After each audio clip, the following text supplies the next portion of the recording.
प्रणाम, नमस्कार आप सबको। मैं त्रिभुवन चौहान हूं और आज भी केदारनाथ में हम एक कैंप के अंदर हैं, लेकिन जो खबर है वो वाकई दिल दहलाने देने वाली है। खबर वैसे कल शाम से बड़ी सुर्खियों में रही है। माना जा रहा है अब शिक्षक की गिरफ्तारी हुई है। सोचिएगा, एक शिक्षक ऐसा जो नाबालिग यानी कि 14 वर्ष की वो बच्ची है जो 10वीं क्लास में पढ़ती है, उसके साथ क्या कुछ हुआ होगा, क्या कुछ बीता है उस बच्ची के साथ, ये बहुत भयावह है। घटना पुरोला की है और बहुत आग की तरह ये पूरा मामला फैल भी रहा है। इसमें एक जो मुद्दा है मुख्य, वो था पॉक्सो को लेकर क्या मुकदमा दर्ज किया जाएगा। आज माना जा रहा है गिरफ्तारी हो चुकी है और पॉक्सो और अन्य कुछ धाराओं के अंतर्गत इसमें मामला भी दर्ज कर दिया गया है। लेकिन एक खबर जो हमें थोड़ी देर पहले मिली है, जहां पर कि बच्ची का जो मेडिकल कराया गया था दून अस्पताल में, वो अभी तक रिपोर्ट साझा नहीं की गई है। तो ऐसा भी माना जा रहा है शायद रिपोर्ट्स के साथ कुछ छेड़खानी करने का विचार ना हो। ये स्थानीय और साथ के साथ लड़की के रिश्तेदार कुछ आरोप लगा रहे हैं।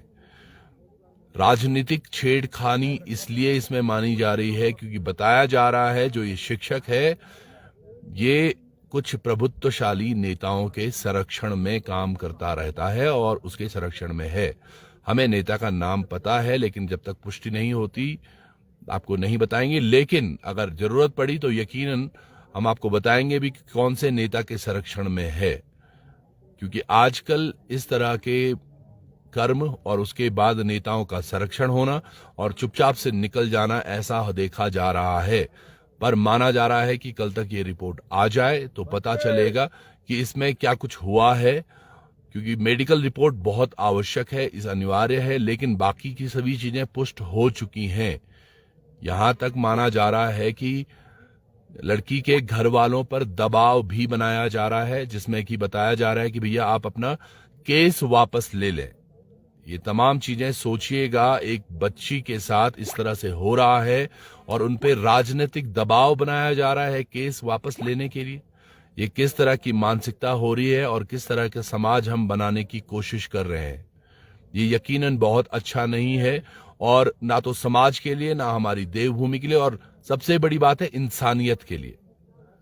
सोचिएगा, एक बच्ची जिसने अभी तक कुछ नहीं देखा, मेडिकल हिस्ट्री की मैं बात करूं तो लग रहा है कुछ थोड़ा सा कॉम्प्लिकेशंस हुई हैं।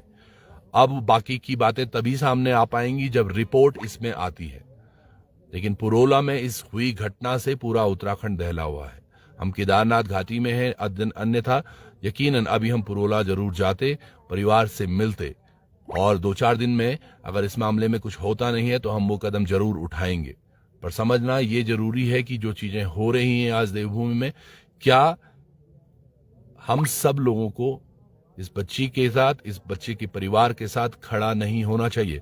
ऐसा ही एक पत्र पुरोला के जो पत्रकार हैं उन्होंने एक लिखा है, जो कि पुलिस महानिदेशक उत्तराखंड डीजी को लिखा है। उन्होंने कहा है कि सेवा में पुलिस महानिदेशक उत्तराखंड शासन देहरादून द्वारा उप जिलाधिकारी यानी कि एसडीएम पुरोला के माध्यम से ये दिया है, और इन्होंने कहा है कि थाना पुरोला के अंतर्गत एक नाबालिग के साथ हुए दुष्कर्म के संबंध में महोदय उपर्युक्त विषयक आपको अवगत कराना है कि मामला पुरोला के अंतर्गत घटित दुष्कर्म के संबंध में आपसे निम्न मांग की जा रही। तो कुछ मांगे इन्होंने रखी हैं। घटना की, पहला बता रहे कि घटना की निष्पक्ष जांच की जानी चाहिए, क्योंकि इस घटना के संबंध में राजनीतिक लोग दबाव डालकर समझौता करना चाहते हैं। ऐसे तमाम पत्रकारों का मानना है जो पुरोला में हैं। मैं बहुत बहुत धन्यवाद देना चाहता हूं उन तमाम पत्रकार बंधुओं का जो इस मुश्किल के घड़ी में परिवार के साथ खड़े हैं। ये जान रहे हैं सामने जो राजनीतिक लोग हैं वो ऊंची पकड़ के हैं और ऊंचे लोग हैं, किस तरह से ये चीजें होंगी वो समझ रहे हैं, इसलिए शायद ये पत्र लिखा गया है। दूसरा पॉइंट इसमें है कि पीड़िता गरीब घर से है, उसके परिजनों पर समझौता करने हेतु प्रयास किया जा सकता है। तो इस पर भी आप देखें, एक चीज मैंने देखी है, ये जहां जहां हमारे गरीब परिवार होते हैं वहां समझौता बहुत जल्दी किया जाता है या करवाया जाता है, कुछ प्रेशर देके, कुछ लालच देके, या कुछ कहानियां इस तरह से भी बनाई जाएंगी कि भाई जो हो गया सो हो गया और अब ऐसा नहीं। पर मैं चाहूंगा उस परिवार से भी और आसपास के लोगों से भी, अगर इस मामले में आप ये मान के चलें कि हमारी एक बच्ची के साथ ऐसा कुछ हुआ है, तो हम सब लोग किस तरह से इस मामले को देखेंगे, हमें निष्पक्षता से, दृढ़ता से उस परिवार के साथ साथ खड़ा होना चाहिए।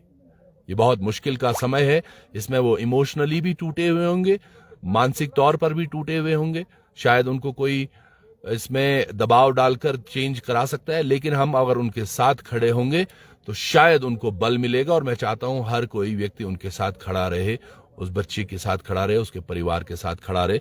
तीसरा एक पॉइंट और लिखते हैं हमारे पत्रकार बंधु, कहते हैं कि पीड़िता गरीब घर से है, इसे न्याय मिले, इस हेतु पीड़िता व आरोपी का डीएनए टेस्ट अवश्य करवाया जाए, क्योंकि कहीं ना कहीं ये कहानी फंसाएंगे कि भैया ये डीएनए मैच नहीं हो रहा या ऐसा।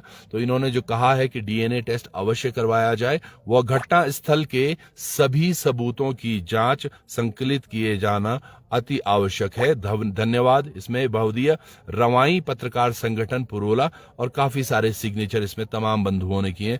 मैं बहुत बहुत धन्यवाद देना चाहूंगा रवाई पत्रकार संगठन के जितने भी पत्रकार बंधु हैं और जितने भी लोगों को मैं इन पर्सन भी जानता हूं। आप सब लोग बहुत अच्छा कार्य करते हैं और हमेशा मेरी भी यही कोशिश रहती है कि जिस भी क्षेत्र में हम काम कर रहे हैं उस वहां के क्षेत्र की जो समस्याएं हैं, खासकर उनकी जिनकी आवाज को समाज द्वारा या राजनीतिक दबाव द्वारा दबाया जाता है, उनकी आवाज बन पाए हम। तो ये एक मौका है कि पुरोला के सभी पत्रकार, सभी लोग, आप सब लोग वो बच्ची का साथ दें, उसके परिवार का साथ दें। क्या कुछ होता है मामले में हम जल्द ही इस पर अपडेट लेते रहेंगे। अब देहरादून हो या यहाँ से जैसे भी पॉसिबल हो पाएगा हम करेंगे। पर अभी के लिए आप सब लोगों का ये इन्फॉर्मेशन देनी जरूरी थी कि इसमें शायद क्या कुछ हो सकता है। हम सब लोग साथ रहना चाहिए, परिवार का साथ देना चाहिए। तो जुड़े रहिएगा आप भी। बहुत बहुत धन्यवाद आप सब लोगों का। प्रणाम, नमस्कार।